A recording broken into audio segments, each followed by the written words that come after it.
up, everybody? Welcome to another episode of the Throw Show. I'm here without my partner in crime, Trevor. Trevor's on, he's taking a couple days off, and we are about to cover a ton of different throws. And we're going to start off right away checking out Brandon Lloyd, who broke the national junior college collegiate record. Brandon Lloyd is from Jamaica. Okay, he goes 65-32, hits a PB, breaks like a 30-year-old record. Big monster, 7-footer. Okay, I think he might be 7 feet or 7'1". I'm looking at this going, how many Jamaicans do we have now over 65? I think Kai Chang might have thrown 65 this year. Smichael, Olympic finalist Chad Wright hasn't. I haven't seen any big results, but he's another one who's capable of throwing that 100%. Frederick Dakers. I forget if I said Smichael, Roja Stona, Ralford Mullings. It's just, I'm sure I'm missing a couple, but what is that, six of them just ripping positions. And I love watching Brandon Lloyd here.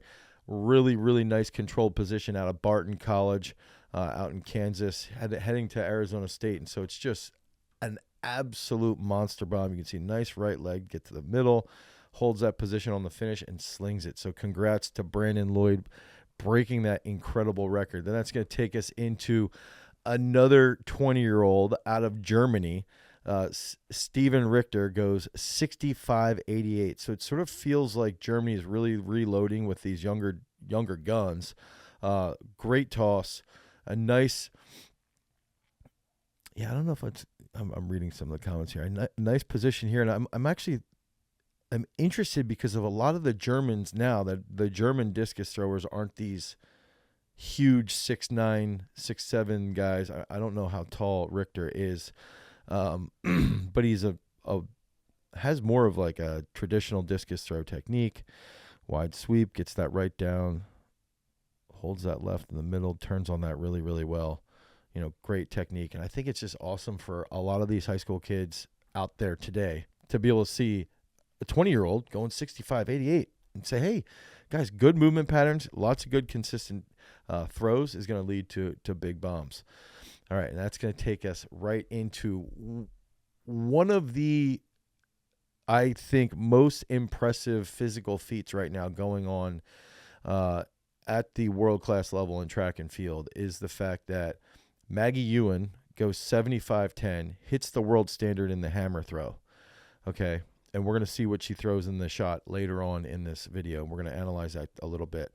But watching what she's doing here, setting up that throw, 4 turns, smacks 75-10. So now she's got 2 world standards that she's hit. And the thing that I just want to bring up is that it's not like it's running the 100 and then running the 2. Or I think it would be a similar situation would be like running the 100 and then being a long jumper. Would be a similar situation. These are like 2 drastically different movement patterns, and for somebody to hit world standards in 2 different events that are, I think I would even relate it to Javon Harrison hitting a big high jump and then being a beast long jumper as well. And that's sort of the way I see what Maggie's doing, and I think it's absolutely phenomenal, and just something that everybody can pull from, and that sometimes when you're an absolute freak and you got a tremendous work ethic, like Maggie I'm sure does, you can do whatever you want to do. And if you want to throw the hammer and throw the shot, by all means, do it. And so, all right, so that's going to take us from Maggie at Tucson going 70. So that's going to take us from Maggie at Tucson hitting that second world standard to jumping right into, at the time, the world lead in the men's hammer. Rudy Winkler ripping an 80-88 for the world lead. And what's crazy is, again, when you're at Tucson, it's a throws fest. It's built around the throws. And everybody's so excited because you get to see the discus here. You get to see the hammer at this time. You get to see the javelin at this time, the shot at this time. And it's just like a cool sense of what the community is about. And ironically, the men's discus was warming up, and I want to play this video here, or I want to play. Hang on, let me turn off my. Where is that coming from?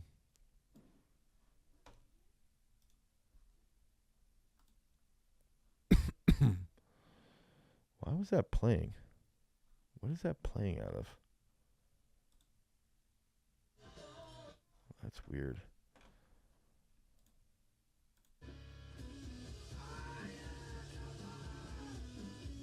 Oh, so that's actually Rudy's video. All right, so I want to play here Rudy's yell, because we were over at the men's discus when this happened, and this yell, okay, so you're across the field. Listen to this.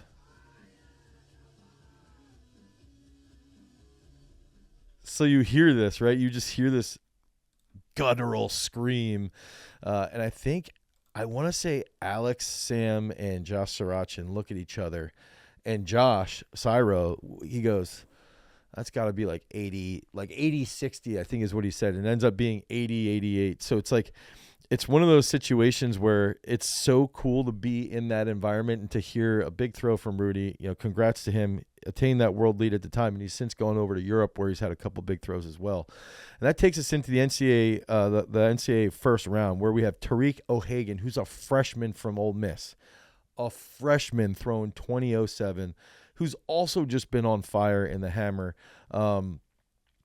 Dude, again, this is just blowing me away how many guys at the collegiate level are throwing 20 meters. And even at the post-collegiate level, right now, number 16 spot to get into USA's, because they've cut it down to 16 instead of having 18 or 24. Now we're down to 16. The 16th spot's like 2050. It's just absolutely insane. It's so... Dude, 2050 used to be top 5 at the actual meet. So that's like where we're at as far as the competitive edge and how big the community is becoming, how much everyone's growing. So to see, Ole Miss true freshman Tariq Ohagen, what he did last year in high school, now looking at how swole he is, sitting these nice positions with that right leg, coming through and just smacking it. Congrats to him and his coaches. Great job there. Now, Turner Washington, he was actually at Tucson. I think his shot technique might be the best it's ever looked. I like his left side in the middle. Good speed. I think he threw 63 at Tucson in the discus. Goes home and trains that day. He's also just got a sweet, like a little, like, what do they call it? Not a goatee, but it's like a handlebar type mustache going. Comes out of the back, hits good position to the middle, tears into that finish, 20.99. Takes the lead from all of the first round. And what I think is going to be interesting is what happens at NCAAs. It's stacked. But there's probably 10 guys that could go 21.30, 21.40. And it's like, who's going to take it? Is it going to be Geist? Is it going to be Turner? Is it going to be one of the guys from Nebraska? Is somebody else going to pop off big? We never know. And I think that this just shows what type of shape Turner's entering into. And it's only going to keep getting better. They're peaking. I think they're throwing Wednesday this week. So it's going to be really, really exciting to see what happens. Now, from one Southwestern athlete to another, we got Chase Ely, product of Los Alamos, New Mexico, going 20.06 and Hala. I believe from what I've heard is she's been working on some different technical positions.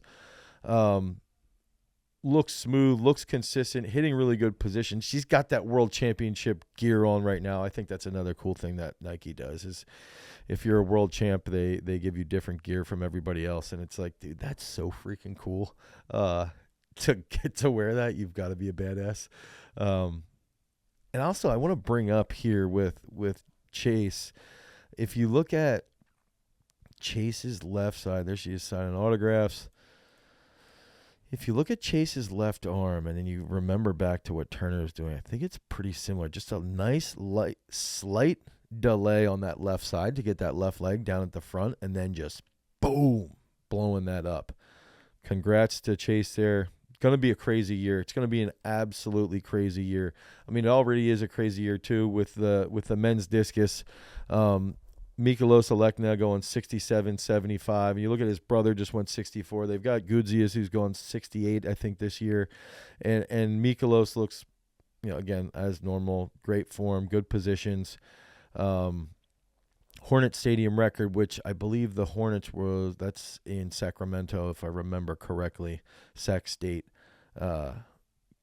comment down below if I'm inaccurate about that, but just nice, patient positions. Good left side to the front, nice control in the middle, good right side coming forward.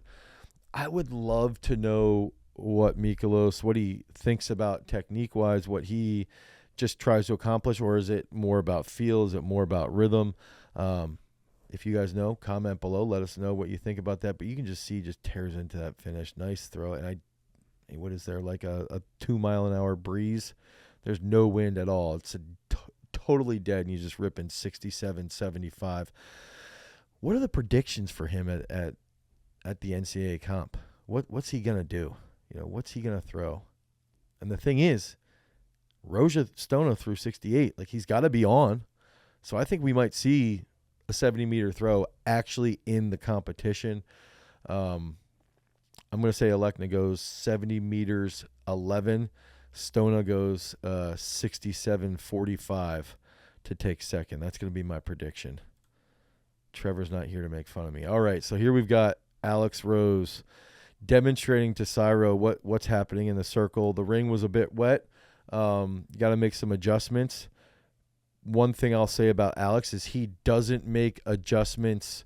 Like, he just does what he knows he needs to do. And I think that, man, this is cool to see Alex getting interviewed. He went to Jamaica. Smichael was there. Kai Chang was there. Dakers was there. He wins the Racers Grand Prix Continental Challenge. It goes 65.86. And even after the circle was wet, the big thing that Alex was saying to me is, like, not worrying too much, but just doing what you need to do. Doing what you know you're capable of doing is the big factor there. And so we're going to see this throw here. Sporting that sweet garage strength jersey. Nice, Alex, coming out of the back, loads up, boom, hits it. And the one thing, too, with Alex, he was like, dude, there's no wind. Like, at least, or maybe no, he said it was a left cross. He said it was a left cross there. So he's like, dude, it's not the best situation for me. There was a left cross, but he still got into it, stayed focused, and came out with the W. So huge win for Alex there. Proud of him. Actually, I also partially want to share, Alex didn't throw 60 meters till he was 25 years old. And think about that for everybody, the young kids out there. He didn't throw 60 meters till he was 25. He used to look up to a lot of the guys that he's competing with now, so he takes advantage and he cherishes those moments, of those competitive moments, because it's so important. And something that he even did in Tucson when Maggie went big, when Rudy went big. Alex won the men's discus there. He threw 67.73. And this is on the year now when he's thrown 70 meters this year, and then he comes out and goes 67.73. And I think he's going to have a couple more huge competitions. So really proud of him, what he did out at Tucson. Really proud of what he did, throwing 70 meters, but also what he did there at the Jamaica Racers Grand Prix. Hopefully Alex gets invited to some Diamond Leagues. That'd be a great thing for a 70-meter guy to get into some Diamond League competition. So if anyone is watching that has any pull with the Diamond League, let this dude in. Let him in so he can compete with the big dogs, and you can see what's going to happen. He's already competing with the big dogs. Dakers, he's competing with Dakers and Smichael and Sam and all these people. It's like, come on, guys. Okay, Lucas Weisheidinger taking that, another wild throw, 70.68. New Austrian record. I almost said Australian. 70.68. Breaks 70 meters and goes 70.68. And this is a pretty cool setting here where it's out in the middle of the field. No cage there. And this is something too, a lot of people brought up is, I had some talks with, like, some of the best coaches in the world last year at the Diamond League final out in Zurich. And one of the best coaches in the world that I spoke with said, he was like, look at some of the big time throwers like Garrett Canner, they'll have meets where they have like a 73-meter throw. Well, they'll go chase some wind. They want to find some wind. They want to hit some big throws, and that's good to do early in the year.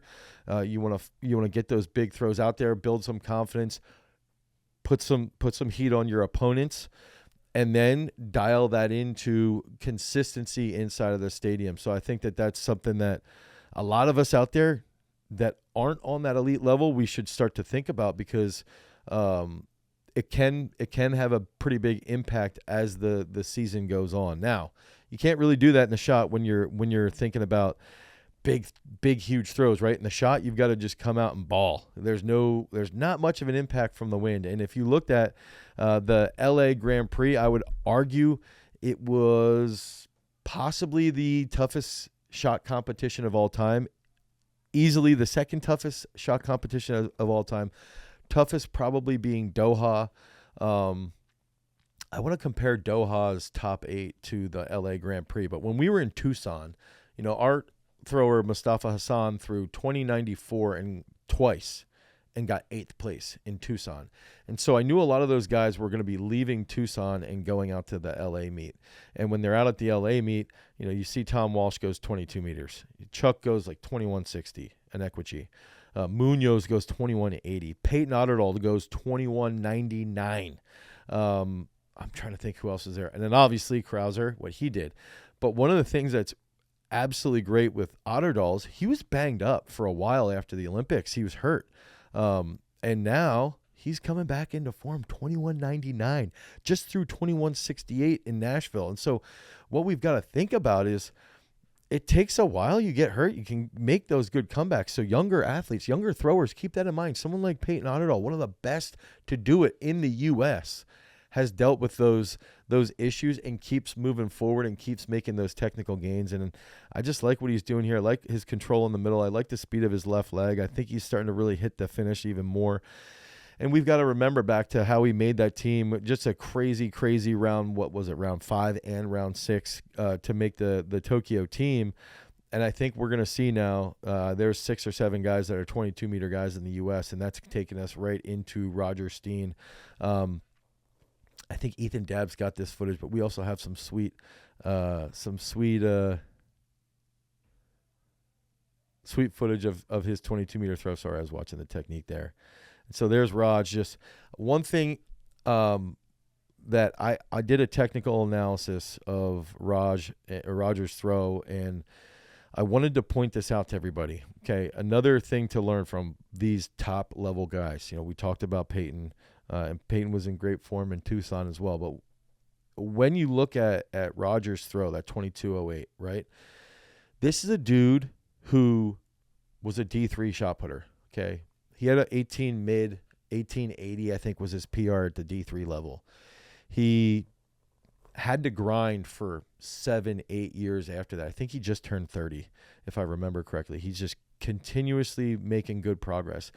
On this throw, when he went in to take the throw, he was about ready to get it. He was in the zone. He's in the zone. He's about to walk in, and then the officials sort of stopped him. So he's, gets a little bit distracted and then comes out of that. And you guys ready? All right, let's go. And a lot of us would be distracted and not be able to perform that way. But Roger, what he did is he just flipped the switch back on again. So he gets distracted while he's in the zone, flips the switch back on, and then hits it. And I think we're seeing, too, with Roger, one, it's just he's super consistent. He's an absolute beast of a competitor. But then also his technique, his left leg's moving faster. He looks like he's been working that left leg, speed to the front, working on his position out of the back, controls a nice position in the middle, and just looks absolutely fantastic on the finish. And so I think it's like taking lessons from these guys and what that grind looks like. Okay, and then another one here. We got Cameron Rogers, 78.62. She's been on fire, world medalist, soon going to be an 80-meter thrower. Let's predict. I think Cameron goes 80 this year. Cameron's going to throw 80 this year. Dylan Armstrong, I just see Dylan was the one videoing, and that's pretty cool. Dylan with the video. But yeah, she goes out to the LA Grand Prix, rips a 78.62, Canadian record, Drake Stadium record, meet record, huge bomb. So many records were broken at that competition. And looking at the women's hammer on the world stage, it's getting freaking crazy. And you can see that with, again, out in Tucson. There's Brooke Anderson wearing that sweet world championship gear from Nike. Moves forward here. Third woman to ever hit 80 meters. She goes 80-17. Okay, 80-17. Coach Ott up at Penn State. That's where Brooke trains. Man. and you look at Deanna, you look at Cameron, you look at Brooke, you look at Anita, yeah, man, I can't even.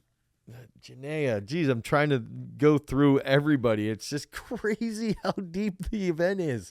Maggie, oh my gosh, and you think about this, like it's stacked, and the depth. Even going back to what we were talking about with Tariq Ohagen and what he's doing at Ole Miss, and you start to look at the depth of these events.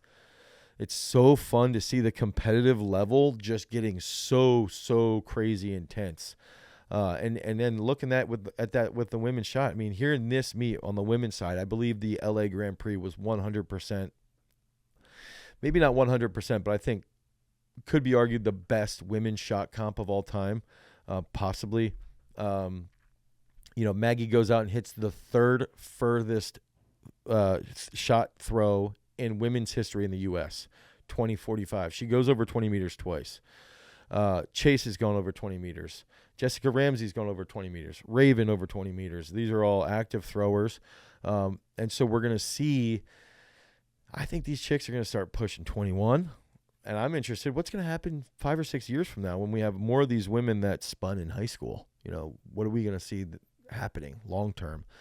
Daniil went like 1978, I think it was 1979, broke the Jamaican record there. Chase threw, I believe, over 20. There's a Chinese thrower that was in this meet, and it's like you're just seeing the craziness, and this meet really brought it out. So congrats to Maggie. She's got, I want to say right now, I think she does still have the world lead in the shot. And then she's got that World Championships qualifier in the hammer. And then obviously this is going to take us to the greatest shot throw of all time, thanks to Joe Frontier, Throw Big, Throw Far, providing this footage here. Nice position with the Crouser slide. Comes out of the back. I want to see something here. Look at how tight that left leg is, that left foot. I don't think people understand the type of coordination that requires. If we look at right here, that left foot and how that left knee, see how that left knee is open. Sorry, I'm step. Right there. Look at that position of that left foot, how tight that is to the toe board. I actually thought it was a foul at first. Right there. Look at that. It's funny because I already analyzed this video. And I did an analysis on ThrowsU, which we already put up. I hope you guys enjoyed that. And I hadn't even really paid attention. And I've probably watched this throw 1,000 times already. And I'm just trying to really learn each time I watch it. You can see that little step, that stretch shortening cycle. Left foot comes down. I like how the left knee comes down. Everybody out in the stands can see. He breaks the stadium record, which was 23:12. And then there's Tom Walsh, who goes like 22:12. Huge bomb. And gets beat by 1.50 m. What? Are you kidding me? Are you kidding me? Like, are we serious right now with what's happening? Man, let's watch it again. I won't stop it this time, I promise. But just an absolutely crazy past couple of weeks. And guys, even just think about, look at how nice, patient this is. Nice step. Nice long right leg around. Gets into the middle right here, okay? Left side's controlling. Left leg's getting to the front. And then that left knee, bent left knee, bent right knee. And then what's happening is as he transfers into this left side, that's when his left extends. So I think one thing that we teach high school kids is sometimes we teach them to we teach them to extend on the finish, but they don't extend until the shot's out, like watching somebody like Crouser here. And I think sometimes they extend too early. So I think it's a delayed left leg extension is the best way I think we could describe it for the throwers out there. And it's just, what a phenomenal time to be a coach. What a phenomenal time to be in the sport of track and field. What a phenomenal time to go week to week and just have these crazy things happening. It's cool, it's fun, it's enjoyable, and there's not much more that you could ask for as a coach or as a fan or as, that technician. You can even see these guys laughing and stuff over there just watching the guy that's controlling the boom in the back. This dude, he's like, whoa, I'm controlling the boom for the world record. This dude's so excited. So I can't wait to see what happens this week at NCAAs. Wanted to make some predictions on the events. I think it's going to be an absolutely phenomenal NCAA competition. In the men's shot, I think Turner's going to come out on top. I do think Turner's going to come out on top, but it's going to be a nice head-to-head. I want to see Jordan Geist, absolute phenom, man. This is just wild again. It's going to be fun. It's going to be exciting. Stay tuned to next week. This week here, everybody's sort of coming back. Sam just came back from being overseas for quite a while, so he's back into training. Alex's performance, I'm really excited to see how things roll over the next couple weeks, and we're only about 30 days away from the U.S. National Championship, so things are starting to really, really get intense. If you guys need help with your programming, head over to throwsuniversity.com. If you need a throws-based lifting program, head to peakstrength.app. We have throwing inside of Peak Strength. If you go to peakstrength.app, you can download it for 7 free days. And during those 7 free days, you can cancel at any time, and you're going to get 5 free workouts specific to throwing. So head over to peakstrength.app or head over to throwsuniversity.com if you want that technical analysis. Until next time, guys, thanks for tuning in. Make sure that you guys execute your technique and drop some monster bombs. Peace.